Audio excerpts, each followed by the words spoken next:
mengatakan Roh Kudus, Roh itu ada, hadir, tinggal. Pertanyaannya, Anda kerjasama nggak dengan Roh Kudus? Saya pun tadi tertarik, pastor tadi berkata bahwa apa? Kita imam, setelah memakai jubah putih, stola putih, kita tidak keputih-putihan. Kita tidak berarti suci, betul. Kita mengenakan Kristus, Kristus yang menyucikan saya. Jadi ekaristi itu menjadi tubuh Kristus dan darah Kristus, bukan karena imam yang memimpinnya. Bukan. Karena siapa? Kristus yang memimpinnya. Maka imam pun di dalam sakramen tobat, di dalam sakramen pengampunan, setelah pakai stola dia duduk, dia wakil Kristus. Jangan lihat, yang ini saya kenal dia, gak jadi. Karena di Jawa, saya tidak pasti. Di Makassar, Ambon, Manado tidak. Di Jawa itu kalau mau pengakuan dosa, cari pastor tua, budak, mau mati.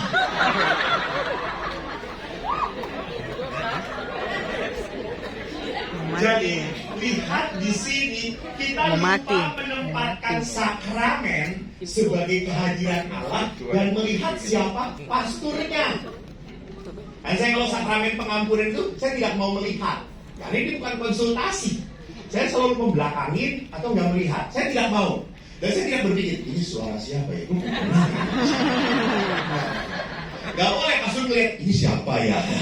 Ibu Leli, ya benar. Gak boleh. Tapi yang lucunya kadang-kadang saya sudah melihat ada encim-encim sedang mengakuan, Romo, lihat saya. Kata saya itu, ini bukan dagang. Kata saya.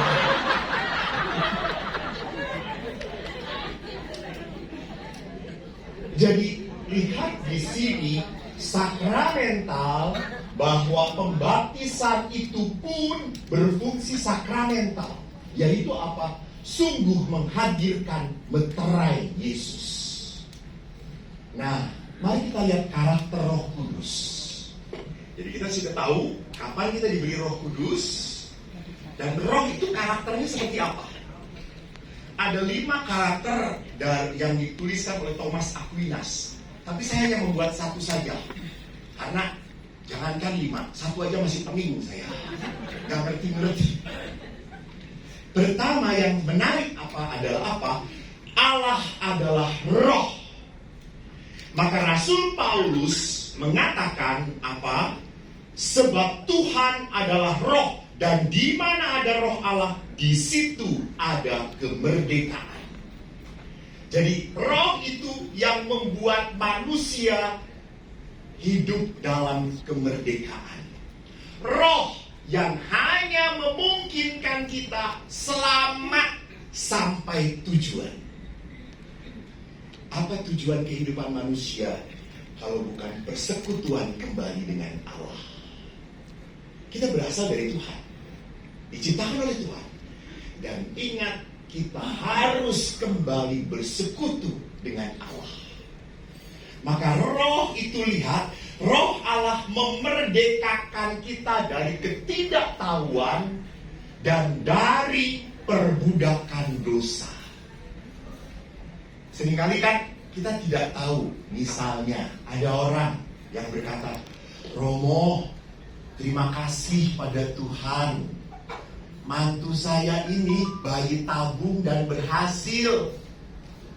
Halo, dalam gereja Katolik bayi tabung itu dilarang. Tidak boleh. Nah itu, orang Katolik berkata, karena kebaikan Tuhan. Tidak boleh. Kelahiran di dalam hidup manusia tidak boleh ada campur tangan manusia. Jadi orang itu harus hamil karena apa? Hubungan antara suami dan istri. Suami istri, ya, bukan laki dan perempuan. Suami istri. Nah, kadang-kadang diterjemahkan aneh-aneh. Saya tahu wajah-wajah Anda suka menyimpang dari Roh Allah.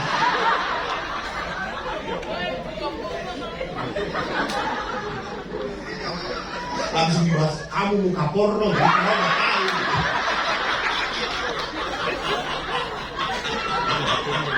Dari langgur ya. Jadi lihat, tidak ada artifisial di dalam gereja. Maka roh itu apa? Kita tidak tahu diberitakan. Karena apa? Roh yang membuat kita jadi tahu mana baik dan benar. Ya. Baik dan benar. Apakah semua yang baik selalu benar? Nah itu ya. Belum tentu. Yang baik tidak selamanya benar. Kita harus tahu mana baik dan benar. Misalnya, saya tahu baik. Saya dalam pelayanan. Lihat saudara saya salah dalam pelayanan. Harus ditegur. Langsung ditegurnya. Kayak ibu itu tidak benar. Salah ini semua. Ya, dia baik.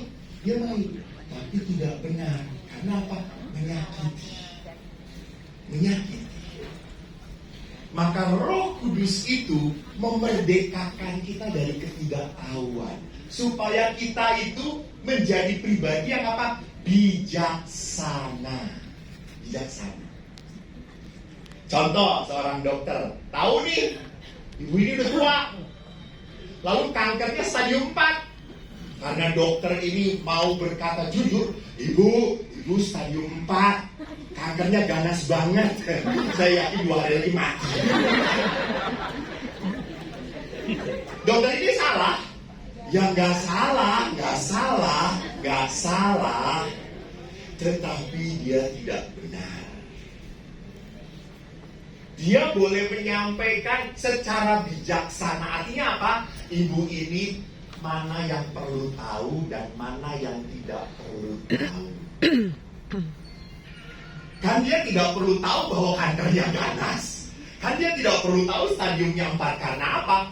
Pengetahuan itu akan membuat dia semakin tidak punya kehilangan semangat hidup. Dia langsung drop. Nah itu. Jadi Roh Kudus berkarya pada kita. Dan yang kedua apa? Mengarahkan hati kita pada hal-hal surgawi. Ya. Hal surgawi. Bukan hanya hal duniawi. Tuhan, saya ingin sukses. Tuhan, semoga dagangan saya laku, Tuhan. Saya janji, kalau semua dagangan laku, saya akan kolek ke 50.000 rupiah. Ya. Padahal keuntungannya berjuta-juta, kolek ke konsisten, pelit banget. Jadi kita seringkali apa? Mencari hal-hal yang membuat kita nyaman di dunia ini. Kita selalu ingin, Tuhan, semoga saya ini diberkati oleh apa? Keluarga yang baik, tidak punya penyakit, usaha kami berjalan lancar, Tuhan. Ya.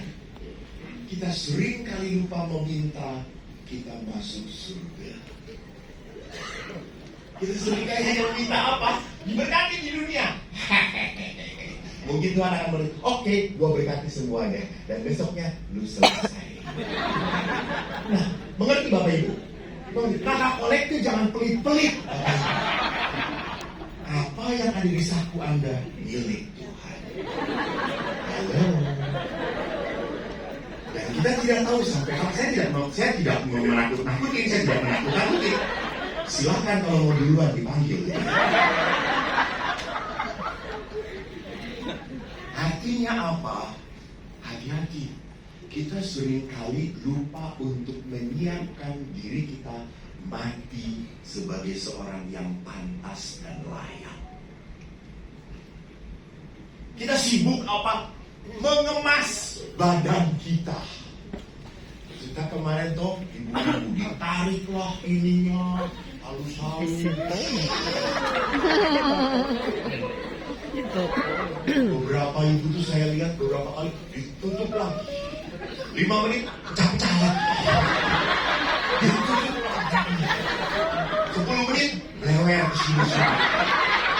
Kayak vampir.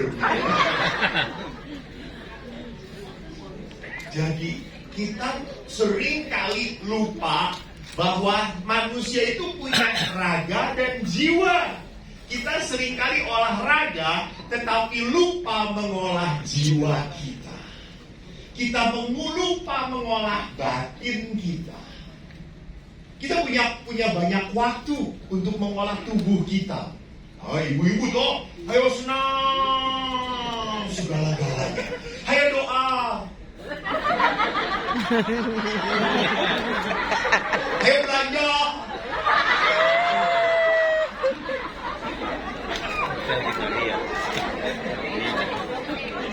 Kabarnya. Oh, Iya, Bapak belanja. tidak. Basta. Bapak-bapak tidak. Saya tidak akan mengupas tentang bapak-bapak. Karena saya juga laki-laki. Jadi ada ibu-ibu yang mengatakan, Romo kenapa ya? Kok saya itu kalau masuk gereja suka ngantuk, tapi kalau ke mall nggak ngantuk. Kenapa ya? Ingat Bu, setan suka berkata, sesama setan jangan saling menggoda.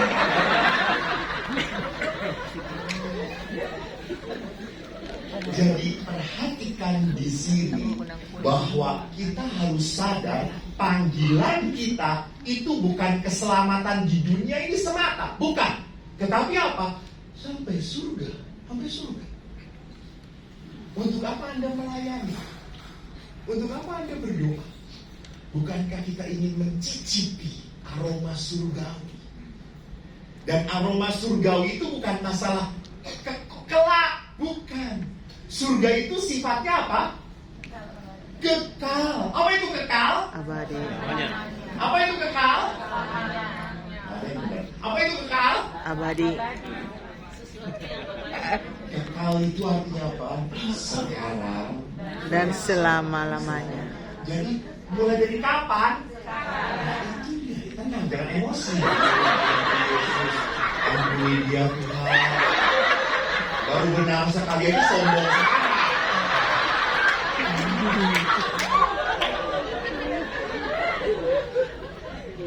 Jadi Bapak Ibu perlihatkan bahwa kita kalau mau mengarahkan pada hal surgawi, bukan berarti kita meremehkan hal duniawi. No. Karena hal duniawi ini diciptakan oleh siapa? Tuhan. Dan ingat di dalam kisah penciptaan, Tuhan menciptakan semua baik adanya. Itu Anda pintar semuanya. Semua baik. Maka di dunia ini adalah apa? Adalah sarana bagi kita untuk menikmati rahmat Tuhan. Maka kalau kita tadi sudah lihat apa karakter Roh Kudus, sekarang mari kita lihat peran Roh Kudus seperti apa dalam kehidupan seorang beriman. Peran Roh Kudus itu membagikan rahmat Tuhan. Dan rahmat yang pertama Roh berikan kepada kita adalah rahmat penolong. Grace, actual grace, pembantu.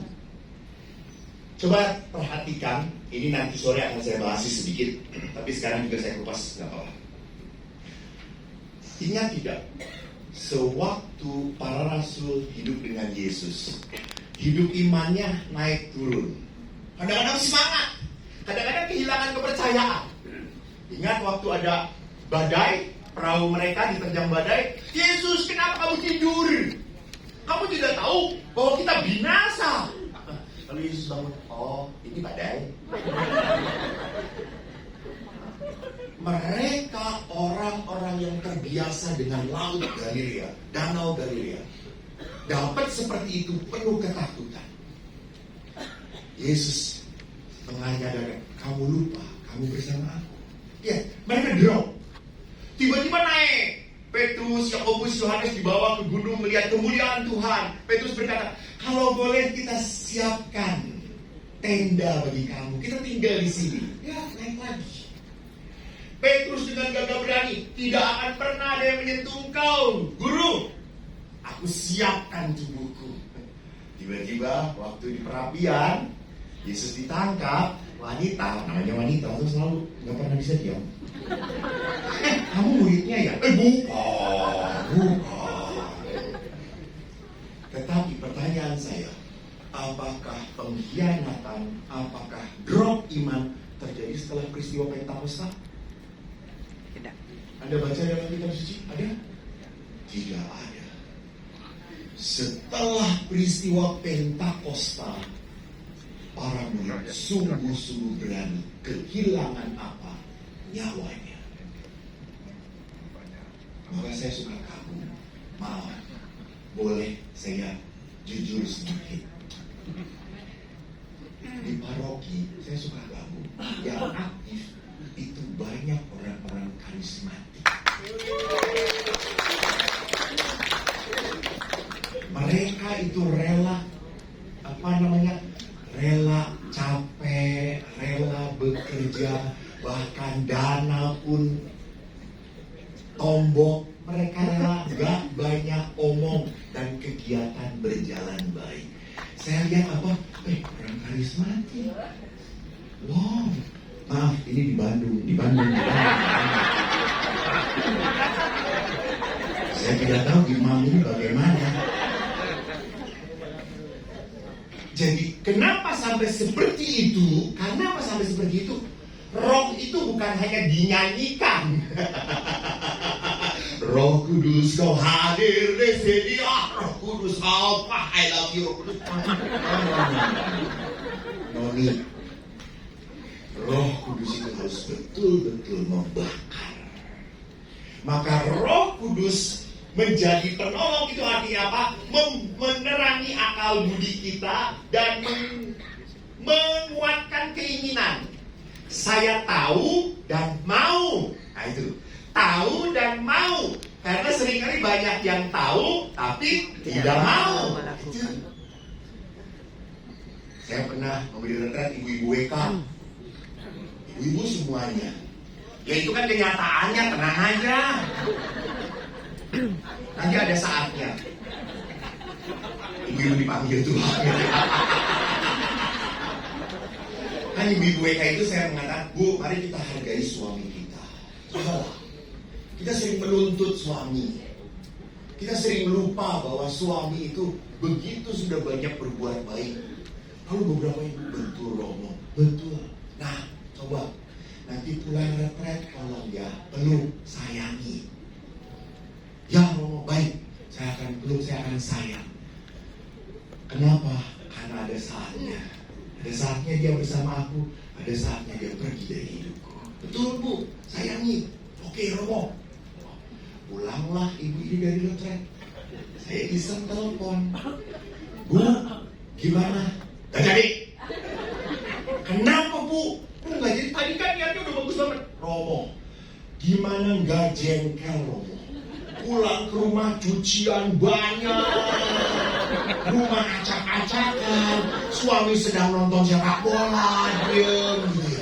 Lalu saya tanya, Pak, nggak belum diberesin? Kan nanti kamu pulang. Saya marah banget Romo, ingin saya cekik Romo itu. Jadi Roh Kudus yang kemarin kemana Bu? Udah lari, hilang.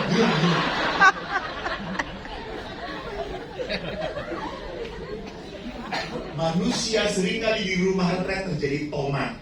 Di rumah retret tobat, balik kumat. Jadi lihat, kita tahu apa yang baik, tapi seringkali kita tidak mau melakukan. Dan Roh Kudus itu memberikan kekuatan untuk kemauan. Memberi. Tapi pertanyaannya, didengarkan atau tidak? Kita punya kebebasan. Jadi Roh itu membantu kita, tetapi kita tetap bebas untuk menolak Roh Kudus. Betul. Dan kalau orang setiap saat menolak Roh Kudus, itulah dosa yang tak terampuni. Karena orang ini makin lama makin apa? Terbiasa dengan kejahatan, mematikan Tuhan. Pada saat orang tidak pernah mau mendengarkan suara Allah, dibimbing oleh Roh Allah, maka makin lama kepekaan orang itu menjadi mati. Contoh, nggak nyindir. Ekaristi, Anda tahu Ekaristi? Tahu Ekaristi? Sakramen Ekaristi adalah sakramen paling agung dan mulia dalam gereja. Percaya? Betul? Saya tidak salah. Karena kalau dilihat di dalam 7 sakramen, semua sakramen mengarah pada sakramen Ekaristi. Betul? Di dalam sakramen Ekaristi ada rahmat besar. Betul? Dalam sakramen Ekaristi, mana ada Tuhan bisa disentuh dan disantap oleh kita kalau bukan di dalam sakramen Ekaristi. Begitu dekatnya Allah kepada kita. Pertanyaannya, kadang-kadang ada orang yang ikut sakramen Ekaristi buka handphone. Ada WA. Jawab sebentar. Ada berita apa? Dia sedang kemana? Orang ini mematikan roh dalam hidup dia. Saya suka sedih. Sudah cuma 1 jam, yang paling panjang 1,5 jam.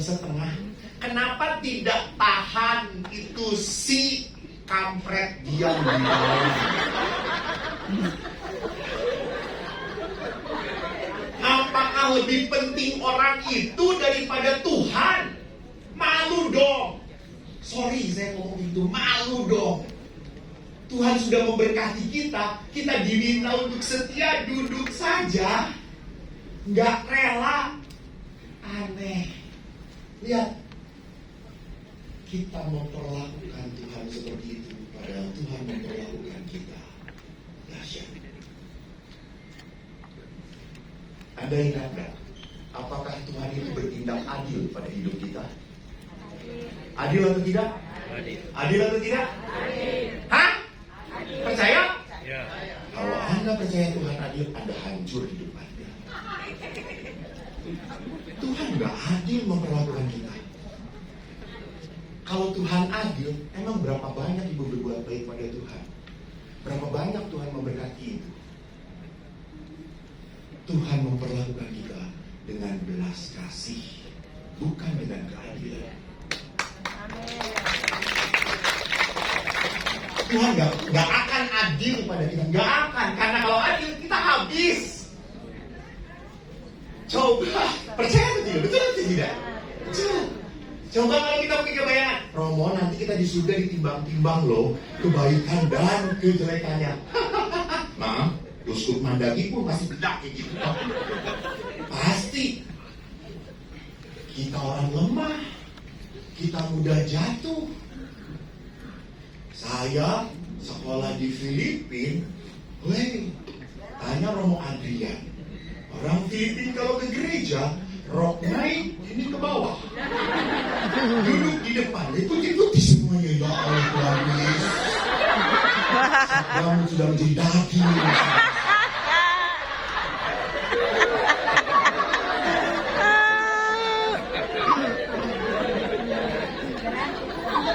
Apakah saya tidak tergoda? Ya seperti itu. Saya pernah memimpin Ekaristi, the body of Christ, tiba-tiba ibu saya, wow, that's your body. Amin, yes, amin. Jadi rumahnya pastor ya. Bapak Ibu lihat, kita diberi pengetahuan dan kita pun diberi apa? Keinginan untuk menjadi baik. Walaupun Rasul Paulus pernah berbicara, kita selalu melakukan apa yang tidak kita kehendaki. Kita selalu melakukan apa yang tidak kita kehendaki. Kita tahu apa yang baik, tetapi persis yang dilakukan sebaliknya. Anda mau doa? Doa rosario malam. Aduh, sibuk. Dan lingkar-lingkar rosario di leher. Maka rosario adalah obat mujarab yang bisa tidur. Jadi hidup rohani itu tidak cukup cuma dengan mau. Hidup rohani itu harus dengan kedisiplinan. Nanti kita lihat. Maka Santo Agustinus berkata, rahmat membantu adalah terang yang menerangi dan menggerakkan manusia. Gitu. Menerangi dan menggerakkan manusia. Hanya manusia mau digerakkan atau tidak, itu bedanya. Nah, sama toh, saya terpanggil menjadi imam, betul. Tapi bukan berarti saya tidak bisa digoda, bisa. Hanya pertanyaannya mau atau tidak. Ibu-ibu konsultasi pada saya. Beberapa ibu, Romo saya sedih banget, tolong peluk saya.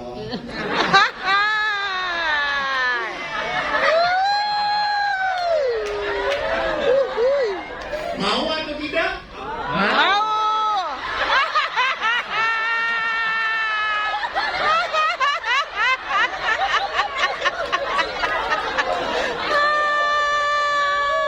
Kalau saya tidak mau, saya munafik. Wajar. Kalau saya mau dan melakukan, saya sehat. Gila. Saya mau. Tetapi maaf Bu, tidak, maaf. Pastor tidak tertarik. Lalu kenapa? Saya kalau sudah tertarik, takutnya tergantung. Tergantung dari renta bebek. Ya Allah Tuhan Yesus, tolonglah sembuhkan dia Tuhan. Mereka tergantung. Maksud saya tergantung itu ketagihan.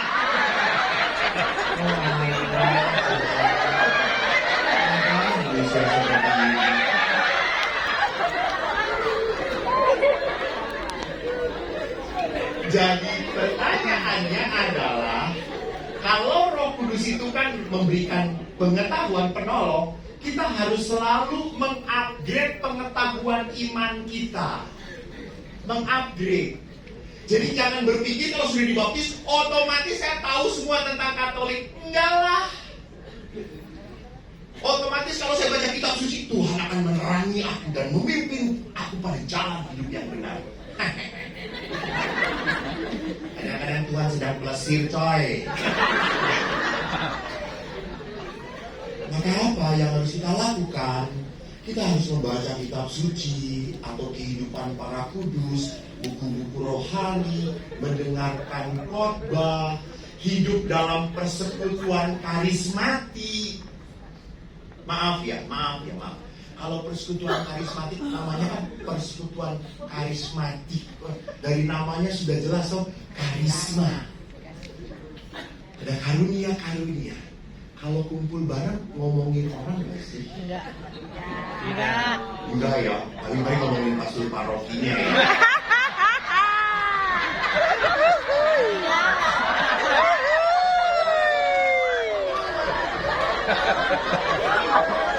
Pastor, ampuni mereka. Mereka tidak tahu bagaimana pastor berbeban oleh mereka.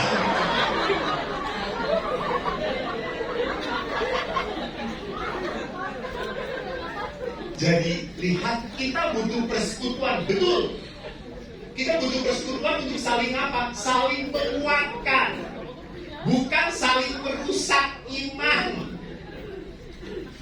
Saya selalu ngomong, tolonglah berkumpul itu dengan orang-orang yang apa? Yang membawa saya jadi lebih baik. Kalau kumpulnya dengan orang-orang yang terluka, memang umumnya orang-orang terluka akan kumpul dengan orang terluka. Karena kalau ngomongnya selalu sama. Suami gue nyebelin, sama. Udah lu racun belum? Sudah. Cuma gak mati-mati.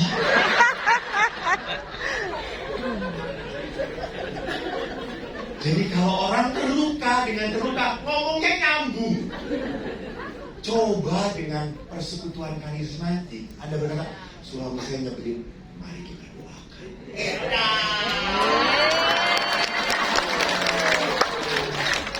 Kita doakan supaya cepat dipanggil Tuhan.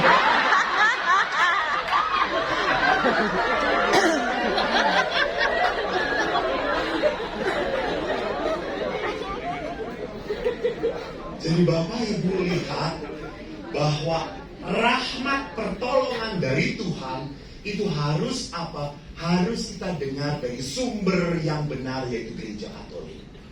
Gereja Katolik.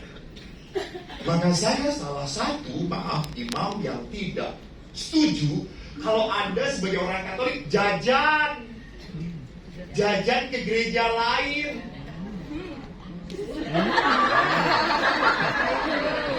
Umat ini banyak dosanya ya. Semua kesalahan itu diaminin. Betul. Romo, semoga jangan terlalu ramah tinggal dengan mereka, Romo. Jadi kenapa Anda mungkin berkata Romo kan sama khotbah mereka kan menjelaskan tentang Yesus. Halo, betul menjelaskan tentang Yesus. Tetapi cara pandang kekatolikan berbeda.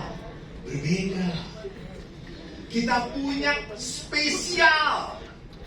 Kita punya sesuatu ajaran yang spesial. Kita punya tradisi.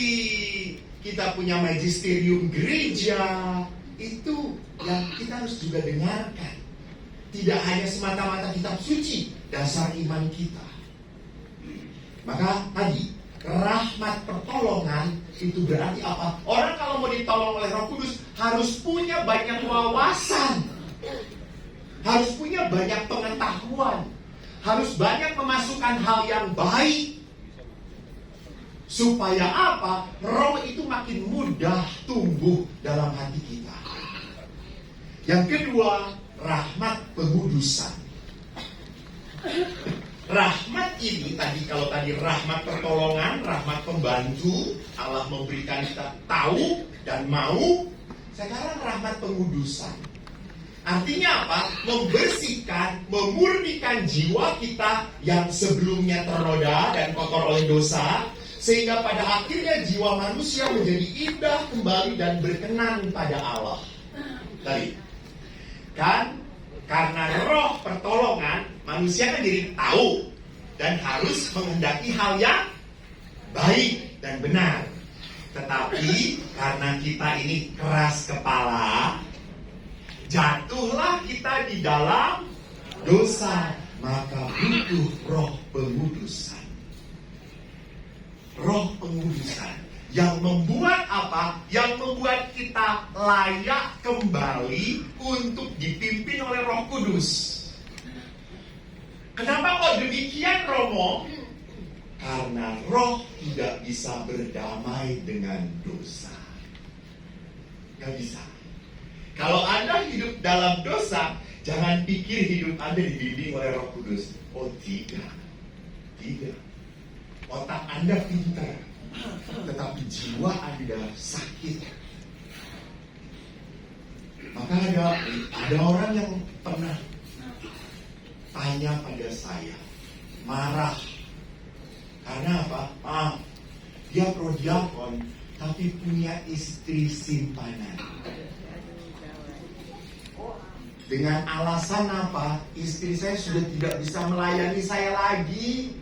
Dia sudah sakit, Romo. Apakah Tuhan itu menghadirkan saya untuk menyiksa saya? Tidak, Pak. Tuhan hadir untuk memanggil Bapak. Sudah dosa saja masih cari alasan untuk pembenaran. Nah itu, maka butuh roh pengudusan. Jadi tidak ada orang setia dalam dosa, lalu Roh Kudus menuntun dia. Tidak bisa, mental. Tidak akur, maka butuh rahmat kedua, yaitu apa? Pengudusan. Maka di dalam kitab katekismus dikatakan rahmatku pengudusan membuat kita berkenan pada Allah. Dan kalau kita berkenan pada Allah, maka Allah bisa bekerja lagi dalam diri kita. Ada orang yang ngomong, Romo, kenapa ya usaha saya itu kok tidak maju-maju? Selalu aja kita itu rugi, selalu kita itu kok merasa tidak pernah diberkati. Saya selalu menyarankan apa? Bu, pengakuan dosa. Saya tidak punya dosa, pastor. Memang hanya setan yang merasa tidak berdosa, bukan saya. Jadi orang itu selalu dalam mau pengakuan itu, dosa saya apa ya? Saya pernah setiap umat Katolik biasanya kalau pengakuan kan Natal dan Paskah pernah cium-cium lagi gitu. Saya selalu banyak kenangan indah dengan cium-cium itu. Dan fans saya adalah emak-emak. Saya paling menderita kalau dengan emak-emak minta foto-foto. Tapi ya karena saya harus jadi pastor baik, saya cuma karena emak-emak kalau di foto nempel semuanya ke tubuh saya. Jadi saya ingin nembok apa ya?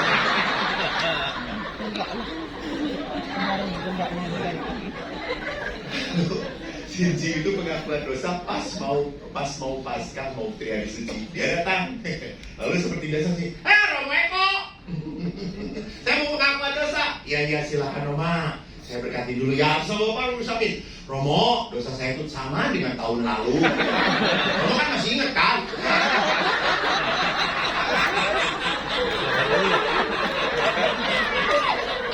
Romo kan masih muda, masih lupa. Mak, yang aku dosa itu banyak. Saya itu. Jadi perhatikan di sini bahwa manusia berdosa karena apa tadi? Tidak konsisten antara kemauan dan pengetahuan. Dia melakukan percis sebaliknya apa yang harus dia lakukan. Maka dia hidup dalam dosa dan membuat apa? Membuat rahmat Allah terhalang. Bukan rahmat Allah tidak ada. Sorry, enggak. Anda berdosa atau tidak, rahmat Allah tercurah pada Anda. Gitu ya. Tidak adil Tuhan itu. Tidak adil. Anda tidak pantas pun, tetap Allah memberkati kita. Contoh yang gampang. Ini orang Katolik baik sekali. Jangan tersinggung, ke gereja 15 menit sebelum ke gereja sudah datang rosario. Yang ini Bapak termasuk di dalam. Karena siapa yang duduk di sebelah ini, mereka datang ke gereja pas mau komuni. Sedangkan ini persiapan dengan baik. Ya, datang, udah komuni. Terima kasih Tuhan. Oh memang baik. Langsung mereka menyambut komuni dengan tenang. Lalu imam berkata, tubuh Kristus kepada Anda. Dan Anda berkata, aku percaya. Amin. Dengan mereka, tubuh Kristus juga sama. Pertanyaan saya, mereka datang pas waktu komuni. Apakah mereka menyambut tubuh Kristus? Apakah ibu menyambut tubuh Kristus? Kenapa? Jadi sesat gitu. Tidak terlambat, tidak mengaku dosa, tidak kolekte.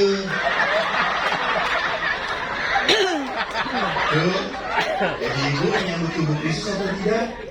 Tidak. Salah. Ibu tetap menyambut tubuh Kristus. Ya dengerin dulu.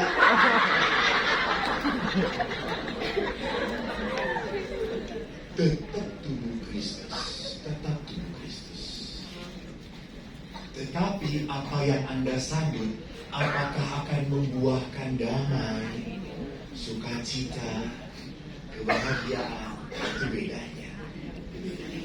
Berkat tetap mengalir. Karena Tuhan memperlakukan kita dengan kerahiman, kemurahan hati. Hanya apa yang terjadi, bahwa Anda punya penghalang. Apa tadi? Dosa. Maka gereja lihat dengan kata lain, rahmat pengudusan itu membuat kita menjadi serupa dengan Kristus dan menjadi sahabat Allah.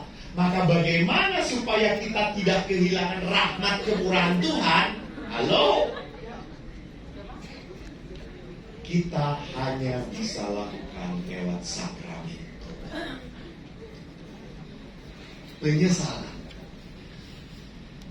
Jadi sakramen tobat adalah sakramen kemurahan hati Tuhan. Allah memberikan berkat, dan supaya berkat itu nyampai pada kita, maka halangan-halangan itu harus kita buka. Maka orang yang rajin sakramen tobat, hidupnya akan merasa damai, sukacita, dituntun oleh Roh Kudus, yang akan semakin peka dengan hal-hal yang tidak baik, yang hidupnya selalu berusaha untuk menyenangkan Tuhan.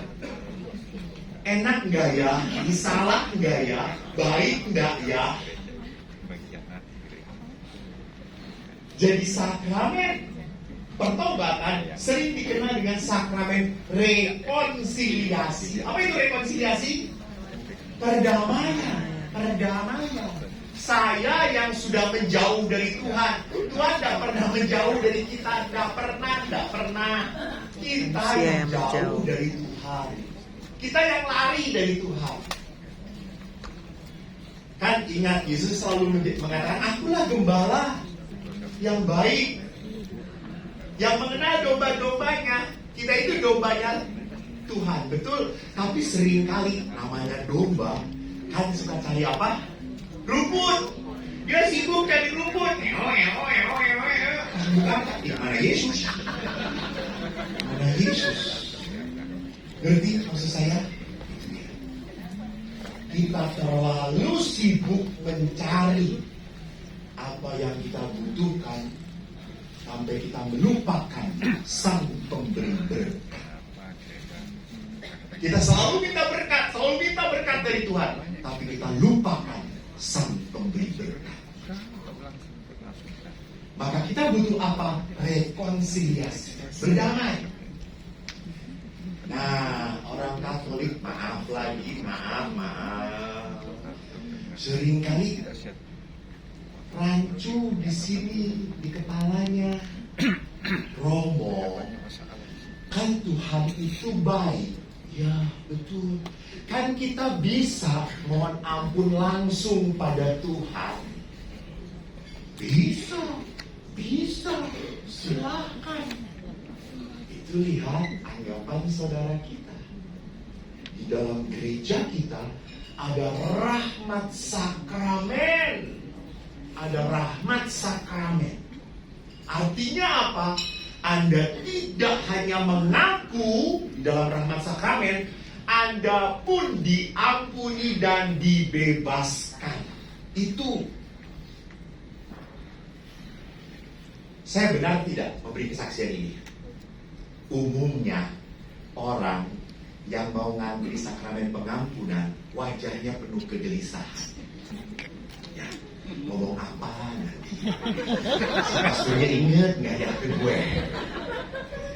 Saya mau tunduk, mau nggak mau lihat gitu ya. Selalu penuh kegelisahan. Tetapi keluar dari sakramen pengampunan, semua wajah sukacita, damai. Betul atau tidak? Itu ya, bukan karena imam, karena Kristus. Saya di rumah retret tidak jarang orang Kristen datang pada saya, Romo, saya mau pengakuan dosa. Saya mengatakan, nggak bisa, kamu kan bukan Katolik. Tapi saya ingin mengaku. Boleh, kamu mengaku, saya doakan ya. Saya tidak punya kuasa membebaskan, karena kamu bukan Katolik. Maka dia mau pengakuan, dia ngomong, saya berdoa, saya berkati. Dan dia bilang, Romo makasih, bahagia, tenang sekali. Oke, that's good. Itu rahmat dari Tuhan. Jadi kalau gereja memberikan kita sakramen sedahsyat ini, kenapa kok nggak mau kita pakai? Kenapa kok kita selalu Ragu, males, nanti dosa lagi. Bapak Ibu, kita tidak pernah dijamin kalau setelah pengakuan dosa kita akan bersih, total, kita tetap jatuh lagi. Maka lihat di sini, rahmat pertama yang diberikan oleh Allah penolong. Rahmat kedua setelah kita jatuh, Allah memberikan apa? Pengudusan. Kembali kita layak. Kembali kita menjadi apa? Orang yang mudah diberkati. Tidak ada halangan karena dosa sudah dihapuskan oleh pengampunan. Nah, sekarang mari kita lihat efek dari rahmat pengudusan. Kalau kita sudah dikuduskan oleh Allah, apa efeknya untuk hidup kita? Pertama, saya berapa menit lagi? Saya 12 berapa ya? Sorry, 15 ya? Menit ya?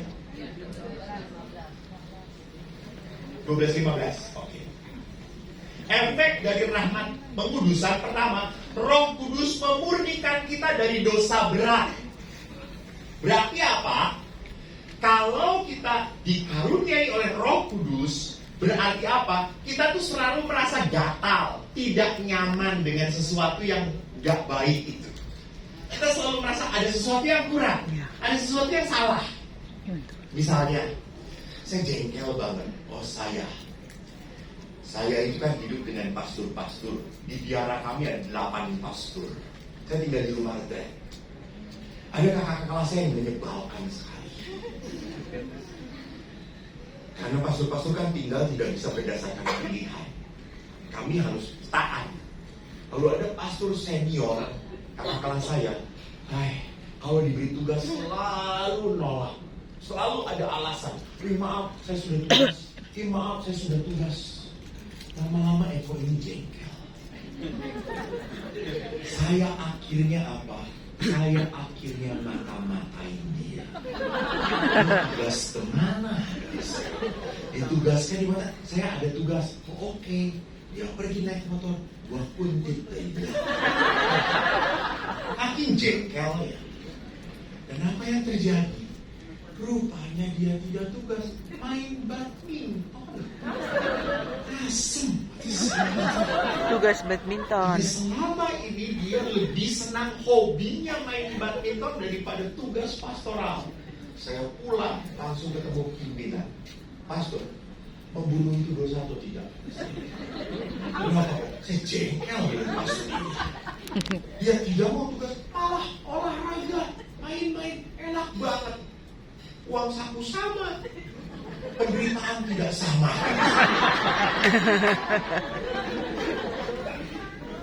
Eko, kita imam harus belajar mengampuni. Saya langsung buat pengampunan. Lalu saya ingat, saya ini mengajarkan umat kalau ada sesuatu berdoa. Akhirnya saya novena. Tuhan, ubah romo ini, ubah supaya jadi baik. Kalau kau tidak bisa mengubah, pindahkan saja. Saya berdoa terus novena. Karena menjengkelkan sekali, setiap hari harus ketemu, makan di samping saya. Saya kan tidak mau menyapa dia. Saya ngobrol dengan teman-teman dia. Dia ngomong, nggak tahu.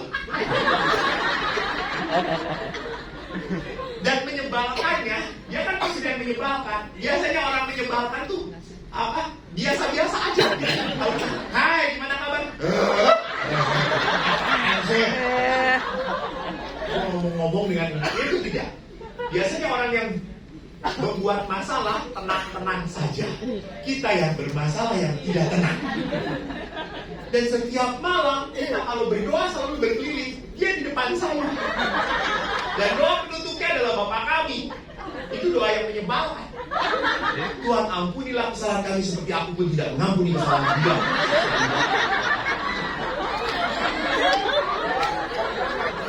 Bisa. Pokoknya Tuhan ubah kalau perlu pindah. Ubah, pindah. Apa yang terjadi? Doa orang benar bila didoakan dengan yakin besar kuasanya. Hari ke-9. Oh, dengar nggak ceritanya? Hari ke-9 terjadi cerita. Pagi, sehabis misa, saya masuk ruang makan. Dia seperti biasa menyapa. Halo Eko. Apa yang terjadi? Tiba-tiba Eko berkata, halo.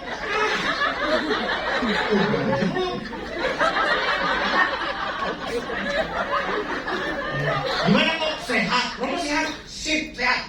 Bagus Romo. Sip. Kita duduk. Tiba-tiba pas duduk, saya malah ngajak ngobrol dia. Gimana kemarin badminton? Bagus kok. Sekali-kali ikut. Ya. Ada saya. Bener kok? Ya. Kamu senang badminton? Iya, senang. Juga senang. Tiba-tiba ngobrol. Lalu pagi itu, saya biasa buat kopi. Saya tahu dia cuma buat kopi. Saya, Romo, mau buat kopi?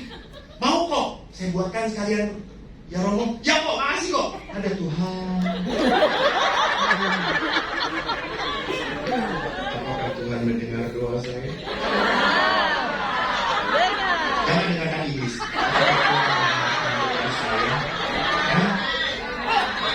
Dengar, itu tadi dengar cerita saya nggak?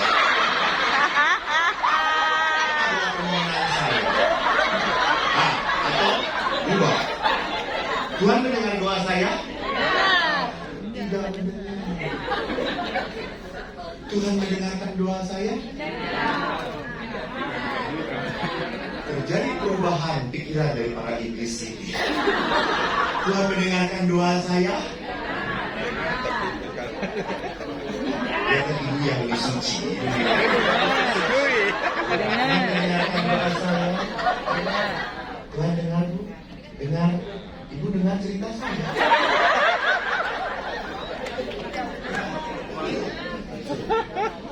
Tuhan mendengar doa saya, tapi tidak mengubah dia. Tuhan mengubah.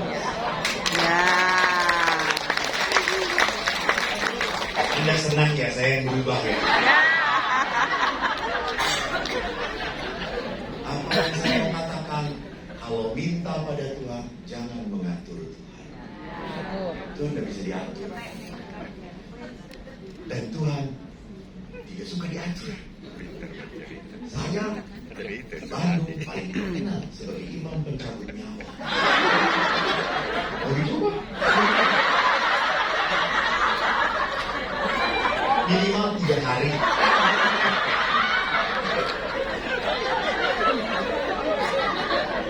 Semua yang diberi sakramen perminyakan bablas. Baru ini 3 bulan yang lalu, saya di pasturan, saya baru pindah lagi ke rumah retret. Saya sebelumnya di paroki. Saya tiba-tiba di paroki, datang seorang bapak. Saya kenal bapak ini. Saya bapak kenal ayahnya. Romo, tolong doakan ayah. Kenapa? Besok mau dioperasi berat Romo. Tolong doakan. Di mana sekarang? Di Siloam. Tidak jauh dari rumah kami. Oke, baik. Saya datang. Saya datanglah dengan si bapak itu. Si bapak itu dengan istrinya. Saya datang, nongol. Suaminya itu langsung, Romo, makasih ya. Saya minta anak saya supaya panggil Romo. Ya Kong, siap. Si omanya itu langsung lihat, ngapain?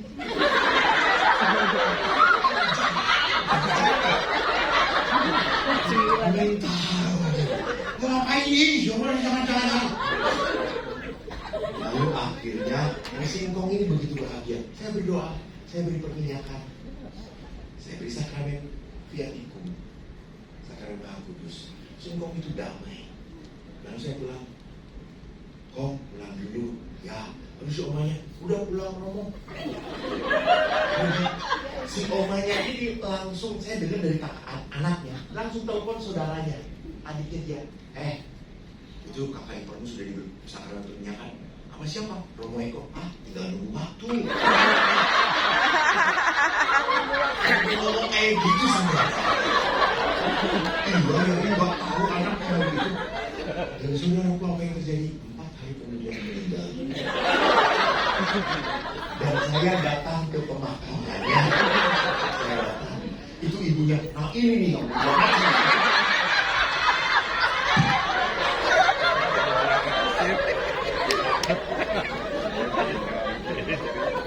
Jadi ternyata bahwa kalau kita tahu Banyak Roh bahannya Kudus tahu. itu memurnikan dosa kita, berarti apa? Roh Kudus itu mau menuntun kita, pada apa?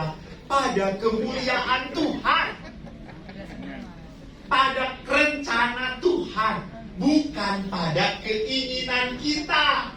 Itu bukan. Pada rencana Tuhan, pada keinginan kita.